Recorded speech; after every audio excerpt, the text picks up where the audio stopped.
How's it going? And today is a very important day.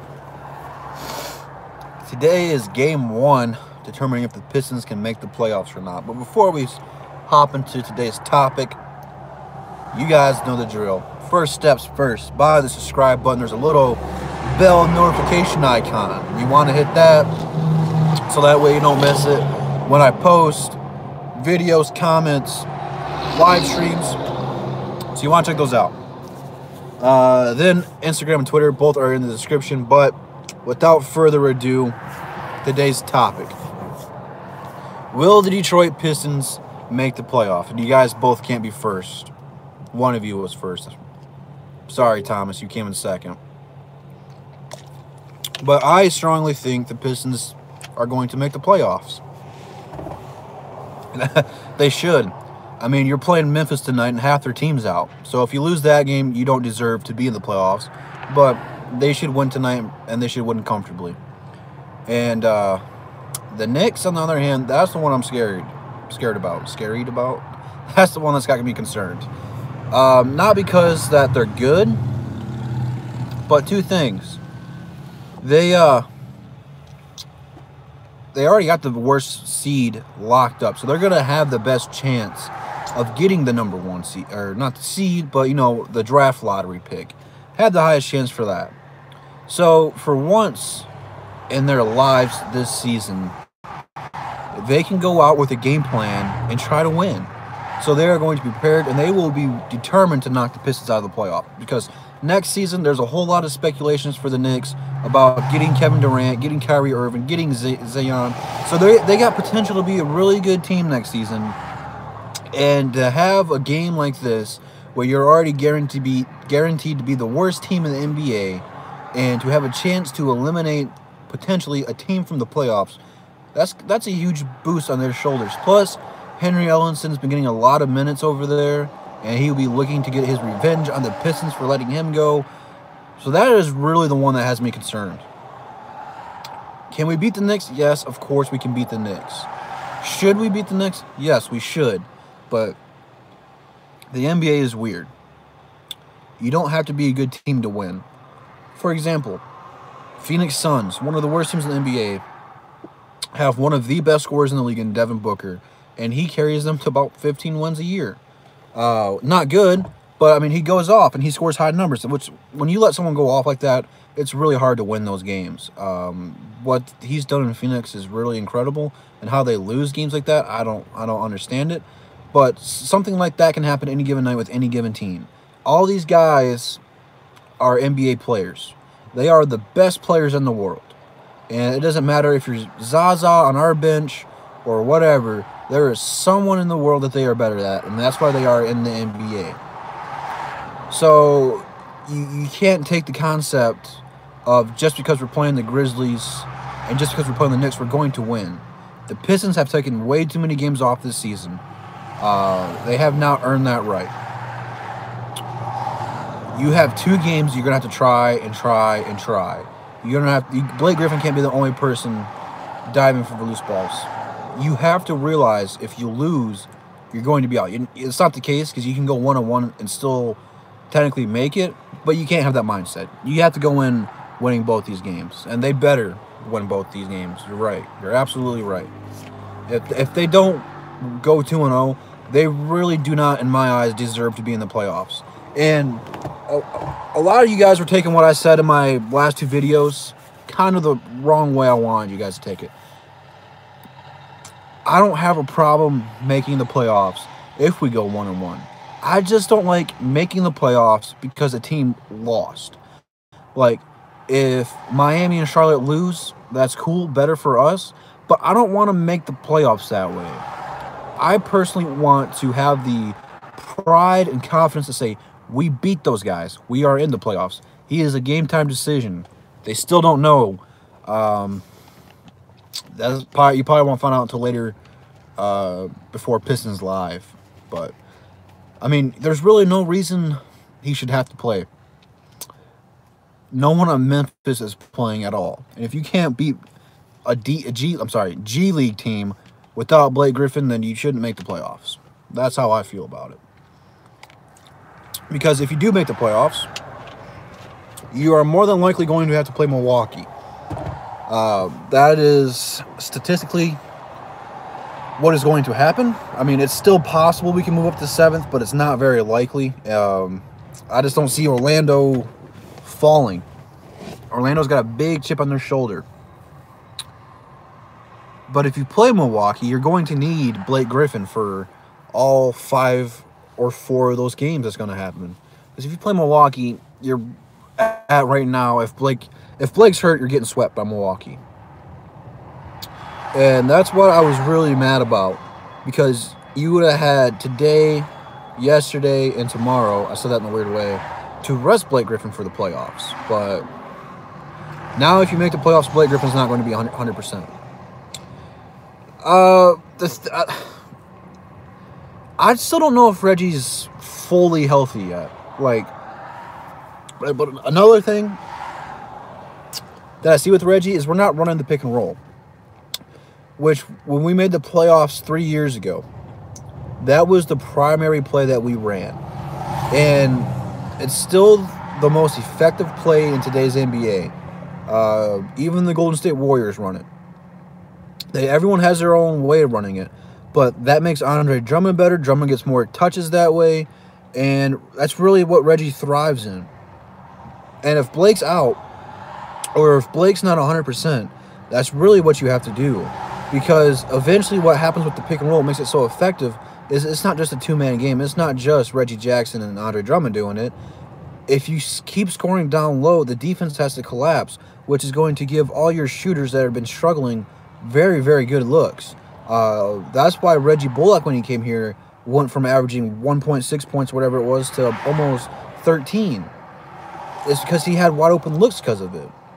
It's that team was so unique, and you can look at it because at that time, the starters all scored over 10 points a game, which is really good when you don't have an all-star or a superstar to go around like we do in Blake Griffin now. But they were all averaging like 12 or more points, and that's when we had Tobias and Marcus Morris and KCP back there, because the pick and roll opened our offense up. It's what our star players are meant for. Even with Blake and Griffin, if you run the pick and roll with Blake Griffin, you can add another element to that. You can do the pick and pop, pick and roll, and it really opens up your offense way more.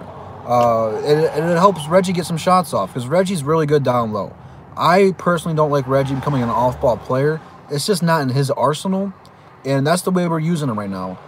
And I don't think he likes it.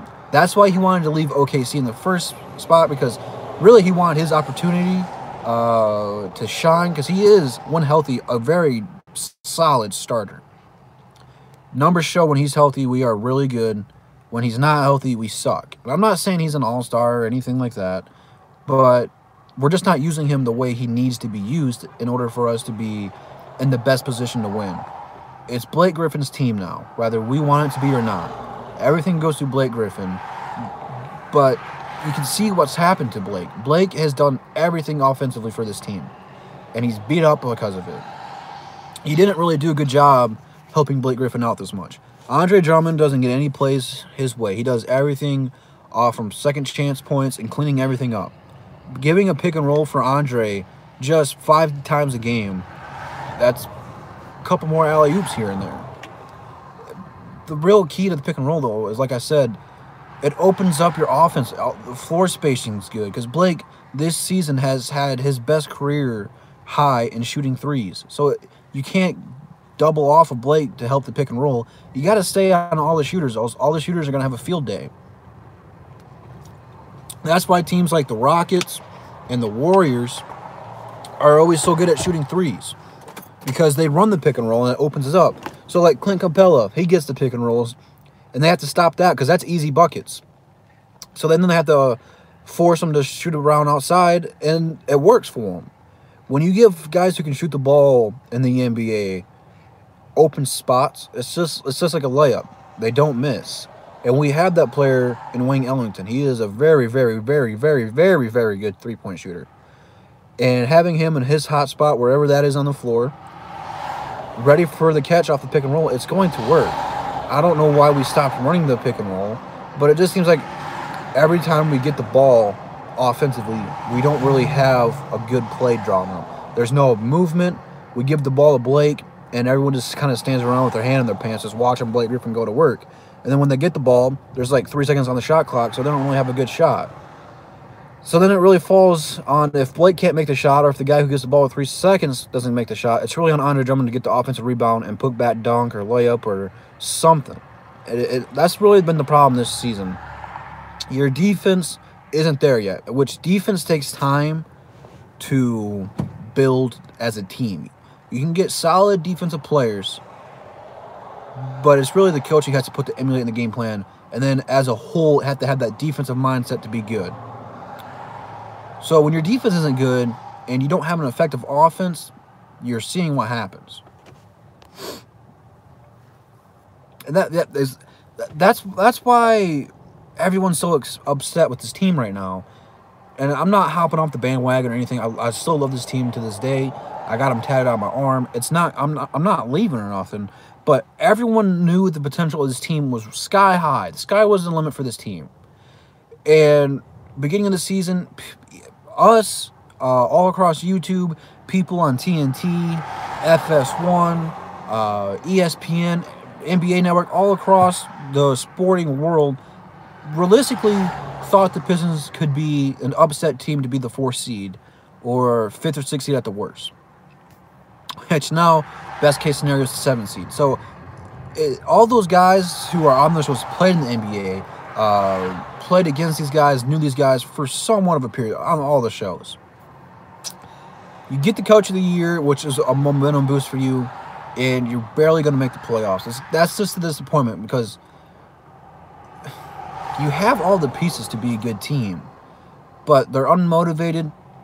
The defense is not that good. It's okay at best, but the guards can't play defense. Bruce Brown's the best defensive guard that we got, and that's the only reason he's playing is because of his defense, which, as of late, he hasn't really locked anybody down. His offense is god-awful. That's going to come in time, though. We still have to be patient with this team. You don't just want to blow this team up and get somebody similar to Blake Griffin, who is going to be on the wear and tear down, because you have a lot of young pieces to build around and build a future around here. Most of it's just going to help develop Luke Kennard. Really, Luke Kennard's problem is his confidence, and we really need him right now. We're missing that guy off the bench. We don't have a 6-man. Ish Smith is very good, but he's more of a facilitator and running a transition guy. If your offense is stagnant, he's not going to be the guy. Defensively, you're going to, or not defensively, but secondary team, you need a guy to give the ball to. And not everyone's going to have the luxury of having a Lou Williams, but we don't have a good bench. It's not deep. Offensively, I love having Thon Maker coming off the bench because you wear the team down with Blake Griffin, and when they come out, they can finally relax. But then defensively, you got Thon Maker coming in there, and he's all over you. So between those two guys, they're getting pounded on both sides of the court, giggity. And that's good. I love having Thon Maker on this team. It's not, but again, though, he's not an offensive juggernaut. And when your team can't play defense as a whole, you have to have a really good offense, and our offense is what's hurting us. I mean, it's a mixture of both. It really is. I mean, you can't be mediocre and have a good offense and defense. It's really one or the other, and we don't have either one of them. So, I mean, there's a lot of things going into this offseason that we have to address and fix, but priority number uno is making this playoff push.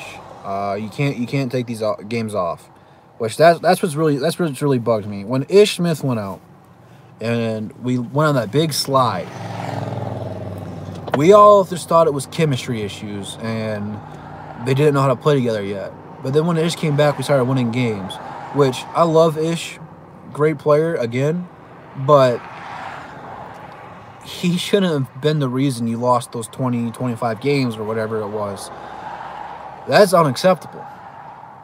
And again, that falls on Dwayne Casey for substitutions and game planning and unmotivating these guys.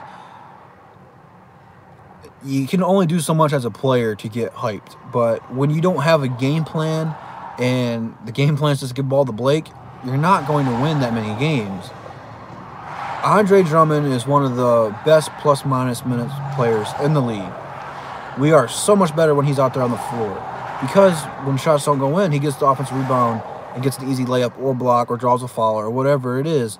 And he helps the offense flow. So when we get off to a slow start like we did against Portland on Bad Boy night and against Charlotte on 04 Piston night, that's what really drives you crazy. And it's not Andre's fault. It's not Blake Griffin's fault. It's not necessarily the player's fault. It's the coaching staff. Really. You have to, because most of these guys haven't been in this position. There's a few guys on this roster that have. Obviously, Wayne Ellington, Blake Griffin, Drummond, Reggie Jackson, Zaza, and a few others. But most of your bench players, and the exception of Bruce Brown starting, haven't necessarily had this sort of pressure to make the playoffs. Most of these guys are a year or two out of college or been on teams that weren't even close to making the playoffs. So this is kind of a new element for them. You, as a coach who's supposed to be good with young players, have to motivate these guys to do what you want them to do, to execute your game plan. And you're just not seeing that. That's why we're getting off to these miserable starts and have to make these great second quarter or second half comebacks just to stay into the game. It's not good basketball right now. And we all know the potential. This team can be so much better. So much better. I don't think anyone in the world would argue that. But it's embarrassing that you have two All-Stars, and Blake Griffin and Andre Drummond, on your team who've relatively been healthy all season long, and you're not even a lock to make the playoffs with 2 games left. And potentially could not miss, but have a record below 500. You have to win both these games to go 41-41. That's sad. This team is way better than that. Making a playoff push and making the playoffs is huge for this team. This is really, I know it sucks for us, the fans, because obviously we want our teams to go to the finals every year and win the championship. But this is a good lesson learned for the players, for the coaching staff, because people who are younger on the team are going to realize how hard they had to work to get to where they are, and to piss your season away so just like that, they're not going to want to feel this again next season, because this season has been a roller coaster just on social media. Starting out with loving all the players on social media, you slither, and then everyone on social media wants to trade you. You start winning again, and they're all back, and everything's hunky-dory. We're having a great season, playoff time. And then you start losing these games, and they're not happy with you. Which, if the players don't care, it's hard for us to care. And Blake Griffin, Andre Drummond really are the only players out there giving any effort every given night. They're the only ones diving for loose balls, making extra effort plays. Ish does his best to come in off the bench, but you can't play him all game. And I think he gets tired towards the end because he pretty much plays the entire fourth quarter under Casey, which that's when Reggie Jackson is supposed to shine. Reggie Jackson is Mr. Fourth Quarter. He's always been our guy in the fourth quarter, and he hasn't led us astray that many times. I mean, you're not going to go 82-0. It's impossible. That you'll never see that. That's unrealistic to have those high expectations. But this team is really just not living up to what they're supposed to be. And it's frustrating. I get it. And I don't know necessarily what the fix for this team is. But, again, I say it with the Lions. The Lions need a strong defensive team, which they have gone out there and so far done a great job making themselves a good defensive team this season. Detroit Pistons have a history of being the best defensive teams, not only in their era, but in NBA history. You have to have a defensive team to be a good team in Detroit. We've tried being fancy offensively and stuff, and it's just not what Detroit basketball is. We wasted Grant Hill's career in Detroit trying to make an offensive team instead of fixing the holes that they needed to fix. And we kind of just wasted those whole kind of careers. When we traded for Ben Wallace, I don't think there was a single soul happy in Detroit. You traded away your best player since Isaiah Thomas and a guy who was pretty much going to be the face of the NBA after Jordan retired. And you heard him, and you guys know the story from there. We traded him for Ben Wallace. No one was happy for that. No one knew who Ben Wallace was. He was a guy coming off the bench. But Ben Wallace was a guy who helped establish defense. And he is one of the greatest defenders to ever play the game, obviously. He helped make Detroit basketball again. It was a hell of a career for him in Detroit. One of the most loved teams of all time. So when you have a guy like that, a team, the whole team, come out to Little Caesars Arena to celebrate what they did with their accolades, and you come out with the piss-poor performance against Charlotte, and you can't even get a job done against the Charlotte team on 0-4 Pistons night, you're kind of slapping them all in the face. This team is not where it's supposed to be. It's really not. And that's what makes us all mad. I get it. We had ideal matchup a few weeks ago. We were all talking about playing Indiana, which would have been what we all wanted, obviously. But it felt like as soon as Philadelphia moved up there and got the 3rd seed, ever since then we didn't want to play Philadelphia. And I don't believe in the tanking for playoff positioning. That is beyond me. But if that was the case, you really dug yourself a big hole. Because now these 2 games where you could have took off and rested all your players, especially Blake Griffin, you're going to need him. And I know Blake wants to play, but you can't really. That's what's really tough right now is resting your best player for the playoffs when you don't have a position, and have him be 100% for the playoffs, or use him now to get into the playoffs and have him not be 100% in the playoffs. So it's not good. Best case scenario flew out the window a long time ago, and now we're kind of holding on for dear life. It's kind of like going on a roller coaster without a seatbelt. You got to hold on to whatever you can and hope you don't fall off. But not making the playoffs isn't the answer for this team. If you end up being the 9th or 10th seed, it's not going to change anything. You're going to have a harder time getting free agents because you had a playoff spot locked up and you couldn't clinch it. If you somehow take a game or 2 away from Milwaukee, or if you can somehow take a game or 2 away from Toronto, which if we played Toronto, that was probably the better matchup for us, but more than likely we'll play Milwaukee. But if you take 2 games away from Milwaukee, hell, just 1 game away from Milwaukee, that is your first playoff win in almost 10 years. So you got to have a little bit of pride with that, okay? And that's all I'm pulling for right now. It's just to make the playoffs and get 1 win. It's a start. It's not what we all want, I understand, but it's a start. You got to start somewhere. Going to the playoffs and winning games in the playoffs help free agents decide they want to come play for you. Detroit is not a big market team. So when you get all these players that want to go to New York, LA, Chicago, Boston, whatever, you have to have a winning culture and a winning mindset and prove that you can live up to those expectations of winning to draw those guys in here, because we can't get guys like Blake Griffin to come here. We have to trade for them. And we gave up an arm and a leg at the time to get them, which now looking back at it, we kind of stole them since they don't have any of those players anymore. So you really dug yourself a big hole. Big hole. I don't know how many guys of those guys can climb. I know they can jump, but that's a big hole to get out of them. I just don't know. I don't know what happened to this team to make this happen. I don't know what happened, because when you lose games like that, it's a mixture of bad game planning, something's not right in the locker room, there's no one trying to make the extra effort to do anything. Something's not right. I don't know what it is. I don't know if guys are fighting or whatever, but, man, there's something not right.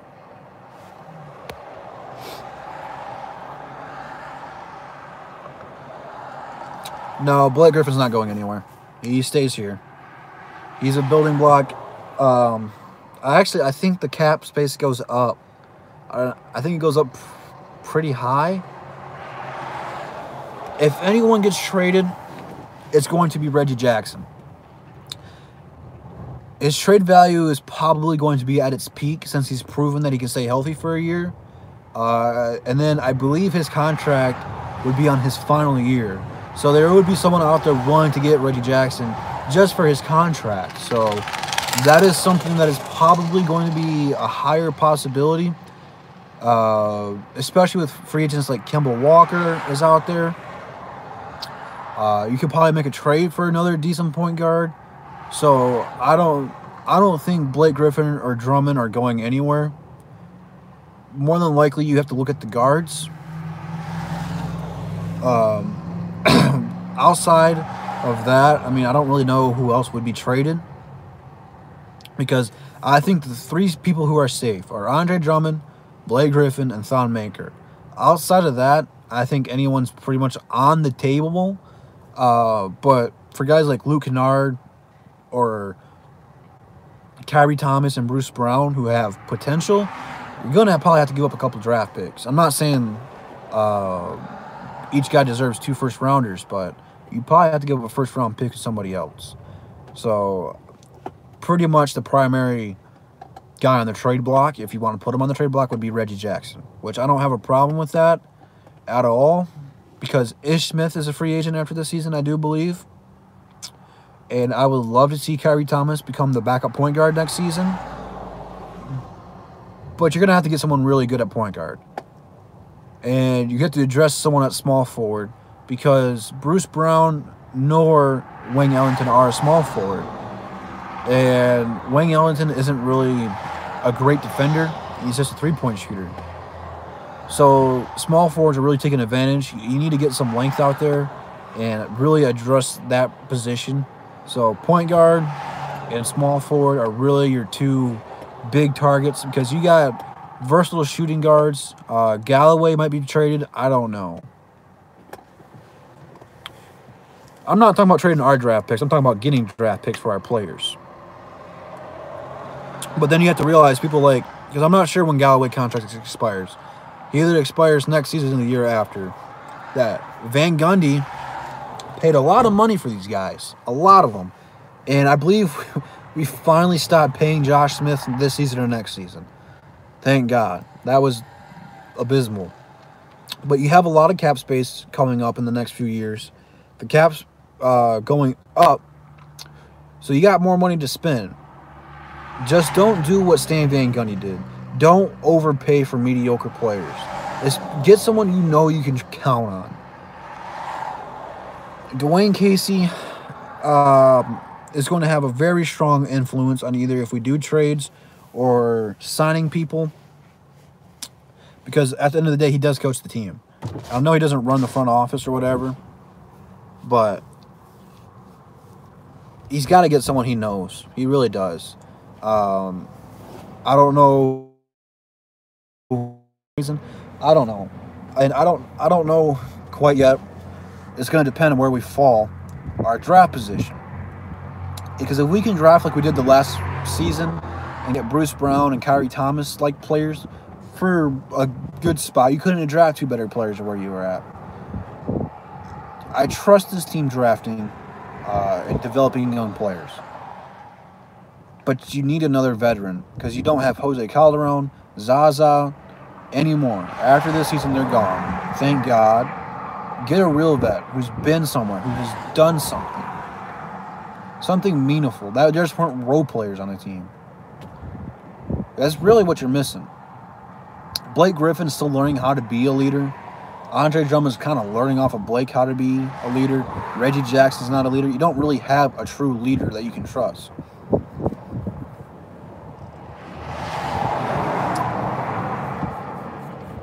And plus you got Shaviv for another good young player, and Luke Kennard. And you have really good young upcoming guards. that can play and eventually will be a factor in all these rotations. It's just a matter of giving them time to adjust to the NBA or finding whatever Dwayne Casey wants out of them. I personally don't know why Bruce Brown got playing time over Kyrie. I think Kyrie's got way more potential, but it is what it is. I can't make sense of everything Dwayne Casey has done, but Dwayne Casey, at the same time, has a similar situation to Matt Patricia did. Stan Van Gundy was close to getting the Pistons to the playoffs every single season, and we get Coach of the Year and thought we were locked to make the playoffs. You got to show us that you are worth what we thought you were. Yeah, you have to beat these two teams. You have to make the playoffs. There's no and, if, or buts about these. You got to do it. And try to help get this fan base calm down, because we are all over the place right now, just emotionally. And we should be. I mean, we shouldn't be happy to make the 8th seed. We had higher goals and expectations for the team. They didn't live up to it. And it wasn't like we were ridiculous with our expectations. They were very realistic ones. Some of them, not all of them. It's been a roller coaster ride of a season, guys. I'm not going to lie. But it's about time for me to head back to work. I appreciate you guys for coming out. Thank you guys so much. Before we leave, do you guys think the Pistons will make the playoffs? Yay or nay? I strongly think we have a good chance to make the playoffs. I mean, you should make the playoffs. I mean, these two teams aren't even really that good. If you lose one, you really don't deserve to be in there. And there's no reason you should go 0-2 against these teams. But only time will tell. Again, game 1 tonight, and then back at it again in New York tomorrow. So I'll see you guys after that game, probably with either a celebration or a suicide. I'm not actually going to kill myself, but we'll see how it goes. I won't be happy if we lose. So it is what it is. So again, thank you guys for coming out. Had fun.